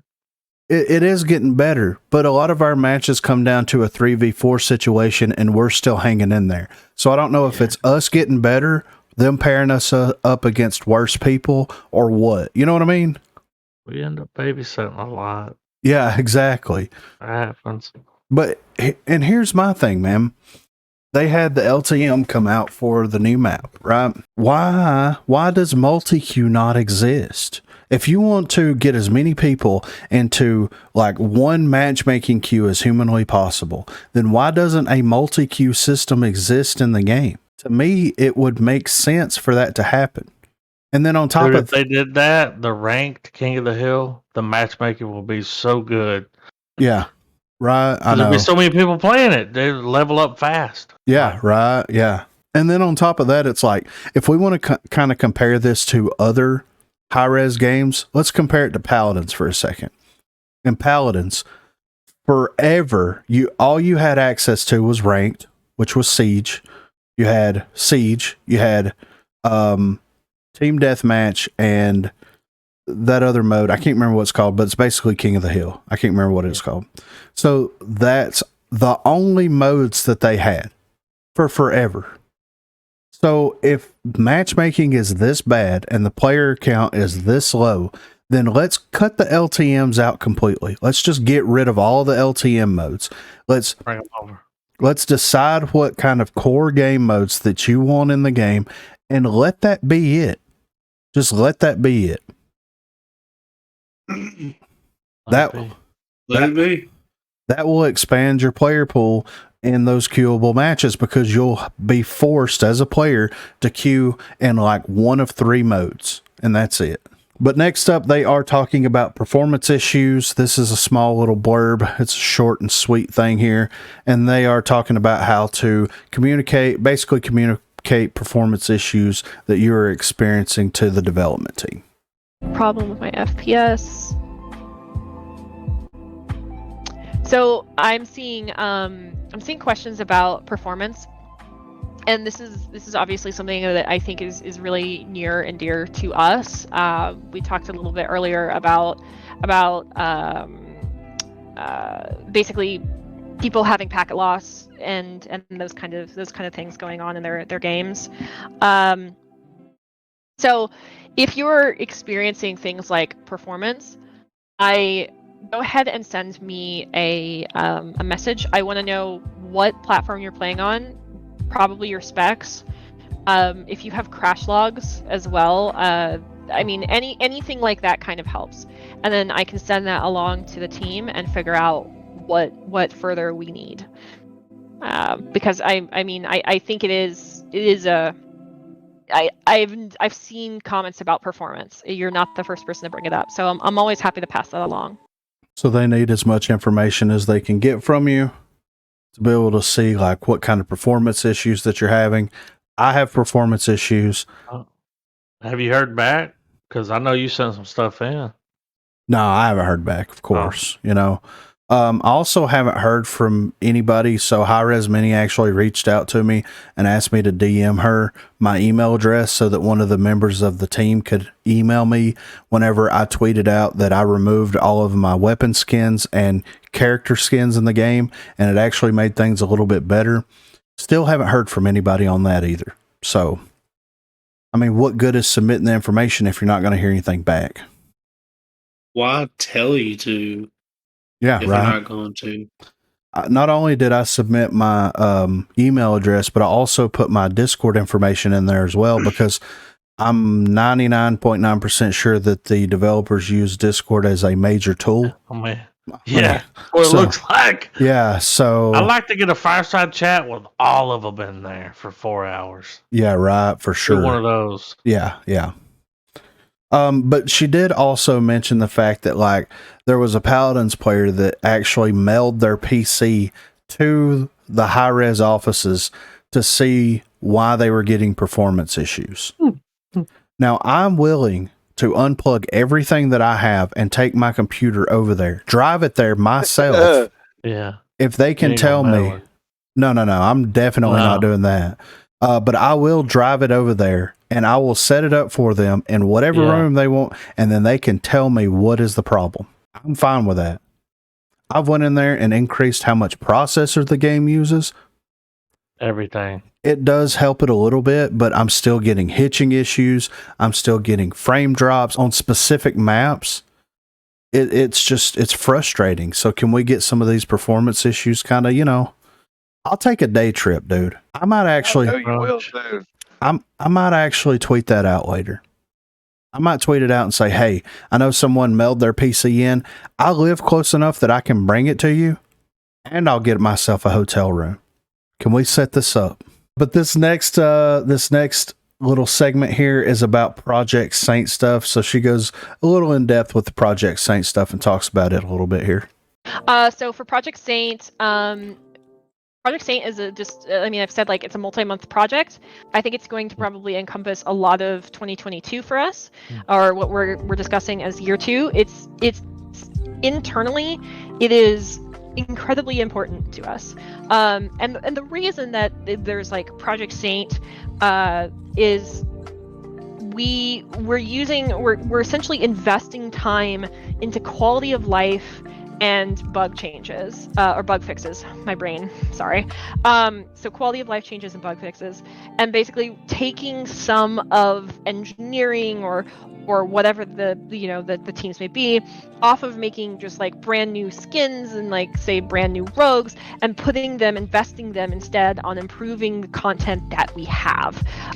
So it is a multi-month project that is probably going to take the majority of 2022, and just really try to improve the things that we have and add the quality of life features that are necessary. As to kind of what I can kind of talk about. I mean, human backfill is one of the obviously the really big thing, and you guys already know that that's a thing. Some of the other kinds of pieces, I know that we've talked about them in the HRS, and it's little things like having draft pick it was being able to block people. I know that was a request. And I know that down the line there's other things that we want to add to that too. Like I've seen people suggesting having 6 people in being able to invite 6 people instead of 4. Like that's huge. There's someone asking about a glitch where people teleport the entire match. That sounds like a server issue. That sounds like packet loss to me, like 100%. But anyways, whenever it comes down to Project Saint, like, yeah, some of the things that I think we're discussing are some of the long-standing things that players have wanted, like a pop-up whenever you report someone to say that that report has been looked at or actioned. Draft, ranked improvements. You already know about human backfill, block features, things like that, like all those quality of life things that you basically expect whenever you open a game up. So that's really the focus for Project Saint. So the one thing that's kind of curious about this whole thing is the fact that like they're focusing, and it's going to last through hopefully the majority of 2022, right? Mm-hmm. And I will say this, they've done a great job at trying to determine what the bugs in the game are and actually focusing a lot of attention on getting those bugs fixed, because at one point the game was almost unplayable because of the amount of bugs that were actually ruining the experience. So hats off to them for actually taking the time, digging deep into this. And I think that many had a lot to do with that. Yeah, dude. Absolutely. You can tell. Yeah. But here's the thing. is your game going to be perfect in 2022? Because if it's not going to be a perfect game where there's no server issues, there's no matchmaking issues, there's no aim assist issues, there's none of that stuff happening, then Project Saint needs to continue until the game is in the most perfect state that it could possibly be in. There are so many quality of life changes that they could make right now that would help out way more than human backfill. You know, way more than inviting 5 other players to play one game mode. Yeah. There's a lot of things that they can invest that time into.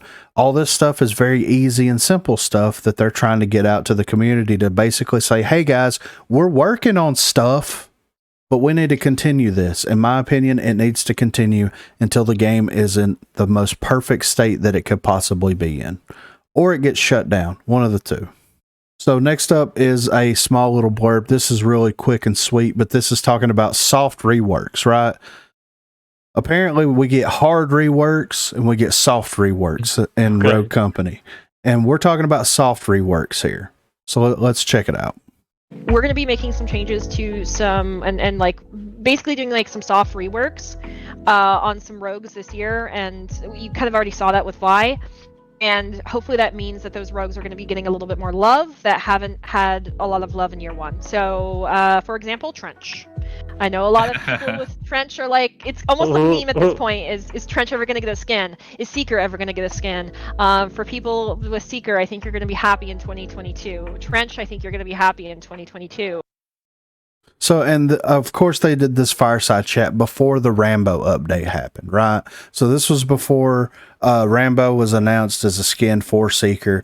I do feel like that Trench is going to get some type of licensed skin. Not exactly sure what it will what be. It sounds like. Yeah. Yeah. But maybe a blade skin, something. You know. Yeah. But Trench is definitely going to be getting a licensed skin. Now, what I think is very interesting is the fact that she considers the Vi passive rework as a soft rework for Rogue Company. So that means hopefully, this is what I'm really hoping for. I'm hoping that the complaints, no. Because it's not really complaints. The information that we have conveyed on this podcast and that I've conveyed in my videos, the fact that you have to take everything and factor everything into game balance. You have to, the weapons are broken because certain rogues have access to those weapons and they have specific perks and they have specific gadgets that they have access to that actually make the weapon more powerful than it needs to be, right? So if we're going to get perks all across the board, they're going to have to rework perks. If we're going to get gadgets all across the board, they're going to have to rework gadgets.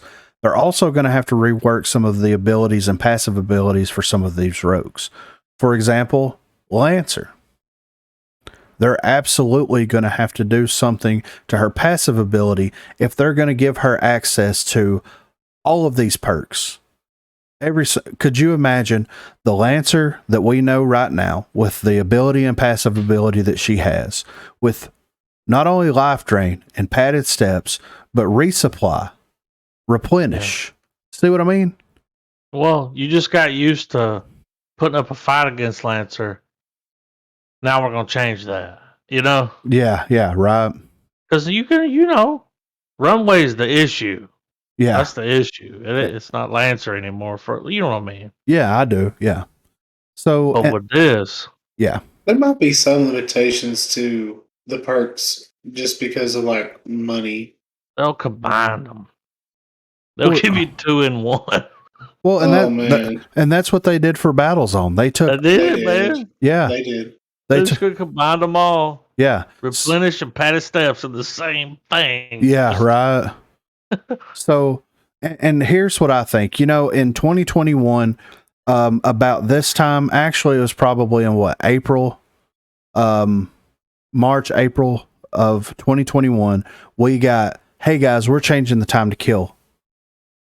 It looks like we're on a very similar trajectory and it sounds to me like with Gandhi saying the next season, and the way that Pretty Hair talked about the next season, is they're probably going to be making some of these changes in the next season update, which is coming up fairly quickly, right?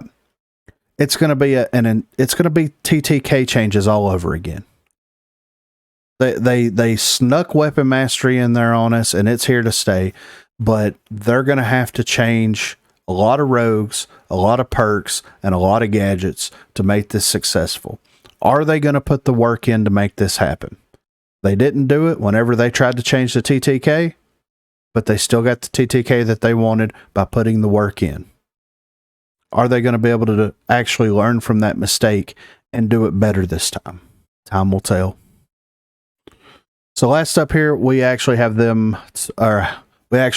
talking about the server stability. We actually have her talking about the server stability for Rogue Company and some of the things that is going into that. Server.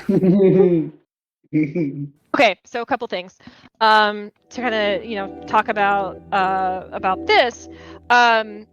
We are continuously, so we're working with a couple people using a piece of software called Thousand Eyes, and Thousand Eyes it's a piece of software by Cisco, and it allows us to watch essentially where packets are going. Your packets are going between us and between us and you, basically, between client and server. And we've been looking at several people's Thousand Eyes that have reported these issues to us, and in one case it was indeed a bad node. So for that one instance, it was a bad node, I believe, is what Zenon said earlier. At one time. But this is an active kind of discussion. This is something that is a top of mind. We're very aware of it. I believe these are some of the similar kind of issues that I think Paladins has grappled with and Smite has grappled with. So honestly, server issues and matchmaking are probably some of the biggest priorities for the team and have continuously been. The struggle is that they are not easy systems to definitively fix, especially whenever it comes to things like, say, server lag, because they're, in some cases, are things that are completely outside of our control. So whenever it comes to us looking at server logs, a lot of people have sent us server logs and basically let us track the packets between us and them. And in many cases, we end up finding that essentially someone either has a bad connection or they're on Wi-Fi. But in that one case, we did find a bad node. So we're looking into that. And then I think there's a third part of this, and I'm just going to kind of talk about it really quick again. So performance is another thing that I think is really top of mind. There's someone on Twitter that actually very sarcastically asked me, is this acceptable? And absolutely not. I don't think anyone on the team is going to be like, yes, this is acceptable. But performance is another part of this, because the things I see are matchmaking, server lag, and performance. And so with the performance aspect, just to talk about this and get this reiterate this from earlier, performance is one of those things that's also a little bit challenging, because it can kind of dovetail, I think, into server. Basically, if people are losing packets for some reason, either Wi-Fi, bad internet backbone node, something, those can also, for some people, show up as what feels like FPS issues, like jittering. So there's that. But there also are performance issues that we have been trying so hard to replicate for the past couple months. There have been people that have told us, I've been having performance issues since Switchblade. I have been having performance issues since Umbra. I've seen people now say there are performance issues with Neochrome. And one of the kind of interesting things that Zenon brought up earlier is the fact that someone on Paladins literally sent his physical computer into the studio, and they were able to then figure out what exactly was going on the performance side for him and get that fixed. So whenever it comes to Rogue Company, if you are experiencing these things, because I have seen people say, this is not performance, this is not server or anything like this. This is physical, hardware, software, performance issues. If you're having those issues, I think Zenon mentioned it earlier, of just, and one of the things I suggested is letting us know, and this is unfortunately only for PC players, but sending us the issues you're having, like videos of it, and then sending your DX diag. So you can run a DX diag, and it basically gives us, short of sending us your physical computer, a DX diag gives us all of the information about your specs, and we, like your hardware and everything, and then we can try to figure out if we can replicate that internally so that we can fix that issue. So there's a lot of different things going on here. So they sent that Thousand Eyes Cisco stuff out, and I actually went into the Cisco stuff, and I wanted to be a part of it, right? Because I'm having performance issues. I don't know if it's performance issues. I don't know if it's server related issues, but one way to try to get some kind of clarity on that is the Cisco thing, right? I'm wired directly in. I'm getting 90 down, 90 up. I shouldn't be having any internet problems. Like, what the hell is going on? You know what I mean? But they said that one out of however many of those that they sent out actually had a problem with their ISP, right? So that means that everybody else that was experiencing problems was playing on Wi-Fi, or their internet was just not really good at all, or insert whatever problem here that is easily fixable to an extent. I think it, like she said, it kind of dovetails and it plays hand in hand on both sides, right? You kind of get the server issues coupled with possible performance issues that makes it for like a very, very, miserable experience to play. And I feel like if they firmed up their side of it, which would be the server stability of the game, then that would only leave performance issues with your actual system, right? Let's figure it out, man. Like, let's do that. Let's figure it out. Let's do that. That should be Project Saint. That should be, we're going to make the server stability amazing so that there's no, questions and ifs or buts about it. So I want to give a huge shout out to Green Boy, who's the one that actually set his system up and recorded the entire 4 hours of the Fireside Chat. And he actually has that on his YouTube channel. So if you're interested in getting even more information from the Fireside Chat, please be sure to go over there and check that out. 4 hours long. Some really interesting information there. A lot of stuff happening in that 4 hours. And it was cool that they actually brought people up on the stage, quote unquote, to actually ask questions. Hopefully, like one day, I'm going to fucking nail it perfect. I'm going to accidentally have the day off. You know what I mean? And I'm going to be there and I'm going to be asking questions, If you want to contribute to the broadcast in any way, please feel free to do so. You can do that by hitting the Discord link in the description down below. There is a section in the Discord called Broguecast Contributions, so please be sure to do that. You can tweet at us at Broguecast, or you can shoot us an email, broguecast@gmail.com. We love the submissions that people send us, and it gives us great talking points. So if there's something that you would like for us to discuss or go over, please feel free to do that. So this is episode number 19 of the unofficial Rogue Company podcast Broguecast. I'm here with Reed. Dear Lord. I'm here with Garbo. And I'm here with Griffin. And thank you all very much for sitting through this wonderful experience with us. If you want to contribute in any way, please do so. Have a wonderful week, and we will catch you guys next time. Thanks for watching, guys.